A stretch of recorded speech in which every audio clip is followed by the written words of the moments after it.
শুনেন, মানুষই ভুল করে।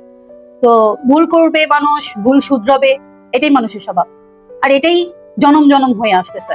তো আপনারা যারা মানুষের বিপদ দেখে, খারাপ সময় দেখে উচ্ছ্বাসিত হয়ে আনন্দে মেতে উঠছেন, তাদের উদ্দেশ্যে আমি কিছু কথা বলি।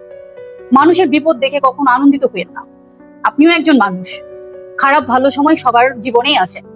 কেউ কেউ খারাপ সময়ে পড়ে তার কর্মফলের কারণে, আবার কেউ কেউ ভালো থেকেও কিন্তু খারাপ সময়ের মধ্যে দিয়ে যায়। এরকম অহরহ এক্সাম্পল এই পৃথিবীতে আছে।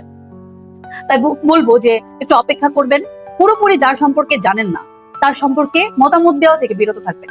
এতে করে আপনার ঈমান আমল, আপনার মস্তিষ্ক, আপনার কথার যে ভারত্ব, এগুলো বজায় থাকবে। কারণ আমি একটা জিনিস বিশ্বাস করি, আমি যার সম্পর্কে জানি তার সম্পর্কে মতামত দেওয়াটা আমার ততটাও যুক্তিসঙ্গত না। সেজন্য হুজুকে বাঙাল হবেন না, মাতামাতিটা একটু কম করবেন। আর সবচেয়ে ইম্পর্টেন্ট কথা যেটা, সেটা হলো অন্যের বিপদ দেখে কখনো আনন্দিত হবেন না। কারণ বলা যায় না, আজ আপনি যেখানে আছেন কাল আপনি সেখানে নাও থাকতে পারেন, বা আজ আপনার ভালো সময় কাল তো আপনার খারাপ সময় আসতেই পারে, তাই না? তাহলে এই জিনিসটা মনে রাখবেন।